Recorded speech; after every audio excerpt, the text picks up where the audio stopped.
Humans have rituals for beginnings and endings. We get all dolled up for New Year's Eve, throw retirement parties, buy gifts for both engagements and weddings, and send graduation announcements.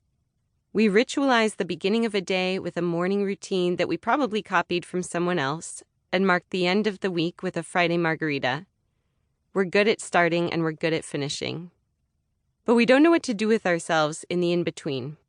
With the melancholy as we wait to fall in love, with the frustration of infertility, with the hope of a job interview, with the worrisome boredom 6 months in once we get the job. Our culture just isn't set up to support it. In other words, we are just really bad at waiting. One creature that's very good at waiting, the lobster. About twice a year, lobsters begin outgrowing their shells. The signal that they're growing, they get really uncomfortable.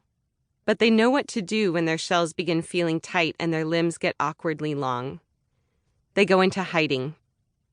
I imagine a lobster saying to its friends, "Hey guys, I'm going to be out of the office for a couple weeks, busy growing a new shell, nothing personal." And then it goes into a burrow, puts up a do not disturb sign, and, I don't know, catches up on all 5 seasons of The Wire or something. The lobster knows it's going to be vulnerable during this time, unprotected and getting used to a new shape. The time hiding by itself is not only a poetic period of self-reflection, but necessary for its survival. I think humans might be so uncomfortable with transition periods because we don't give ourselves the right to be lonely and uncomfortable like lobsters do. We're so often told, focus on the positive, choose happiness, good vibes only, that we feel like something must be wrong with us when we're not a living, breathing, inspirational cross-stitch pillow. I'm not irritated by cheeriness. In fact, my worldview skews canary yellow level optimistic. But I don't like emotional binaries. The idea that you're either happy or sad, positive or negative. Think positive gives us only one option out of a vast and fluid range of perspectives for experiencing whatever we're going through. It implies that anything less than the nebulous positive is undesirable and that it should be fought against. If we're not happy, we must not be making the correct emotional choice. 2 years ago, I received a book deal, which made my life seem 1,000,000 times brighter and more glowy than ever. Making a book is the only dream I've ever had for myself, and it came true. So I decided to make that dream come true even dreamier and write my book in a foreign country. Why not? I Googled most bohemian cities in the world to help me decide on a place to be a real writer for a few months. After getting a few cosmic or totally coincidental signs pointing in the direction of Spain, I decided on Granada.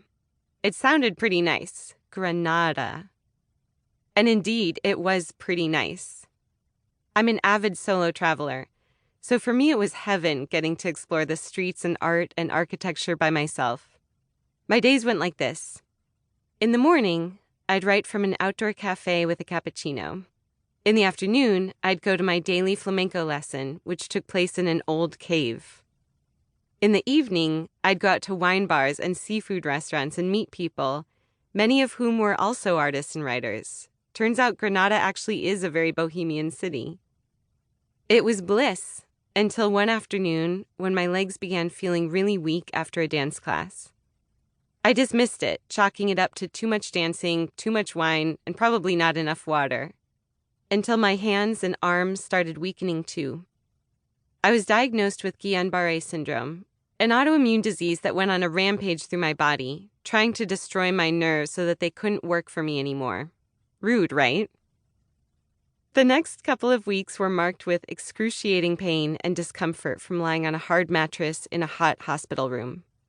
I was discouraged, in pain, and feeling very sorry for myself.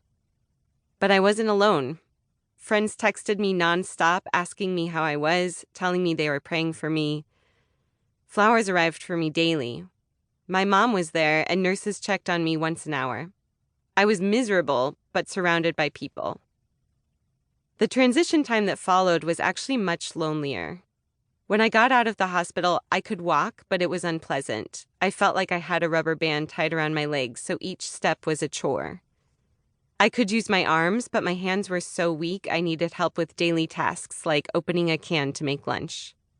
and I could socialize, but I found it really hard to stay present when my friends would tell me about their relationship woes or work struggles.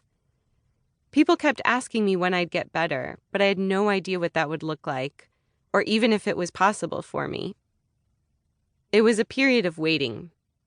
During that time, I wasn't focusing on the positive or choosing happiness. In fact, I was distinctly unhappy.